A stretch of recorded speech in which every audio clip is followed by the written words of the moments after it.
తాను గెలిచింది బీఆర్ఎస్ పార్టీలోనే అయినా నియోజకవర్గ అభివృద్ధి కోసం కాంగ్రెస్ తో పనిచేస్తున్నారని చెప్పారు ఎమ్మెల్యే కడియం శ్రీహరి. మున్సిపల్ ఎన్నికల్లో కాంగ్రెస్ కే ఓటు వేయాలని చెప్తానని స్పష్టం చేశారు. రేవంత్ కు ఎమ్మెల్యేల మద్దతుతో పాటు ప్రజల మద్దతు ఉందన్నారు. ఈ మున్సిపల్ ఎన్నికల్లో మీరు ఏ పార్టీకి ఓటు అడుగుతారని అడుగుతున్నారు. నేను కాంగ్రెస్ పార్టీకి ఓటు అడుగుతాను. రాష్ట్రంలో కాంగ్రెస్ పార్టీ అధికారంలో ఉంది. ఇంకా 3 సంవత్సరాలు కాంగ్రెస్ పార్టీ ప్రభుత్వం ఉంటుంది. ప్రభుత్వం యొక్క అండదండలు లేకుండా అభివృద్ధి జరగదు.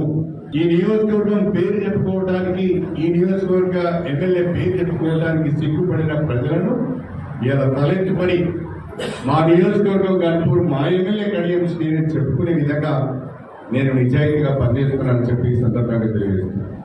మళ్ళీ చెప్తున్నా, నేను గెలిచింది బీఆర్ఎస్ పార్టీ టికెట్ పైన, కానీ ఈ నియోజకవర్గ అభివృద్ధి కొరకు కాంగ్రెస్ ప్రభుత్వంతో కలిసి పనిచేస్తున్నా. రేపు గణపురం మున్సిపాలిటీ కూడా అభివృద్ధి చెందాలి అంటే కాంగ్రెస్ పార్టీ బలపరిచిన అభ్యర్థులనే గెలిపించమని చెప్తున్నా. ఇక ఎవరికి ఏ రకమైన అనుమానం ఉండవలసిన అవసరం లేదు.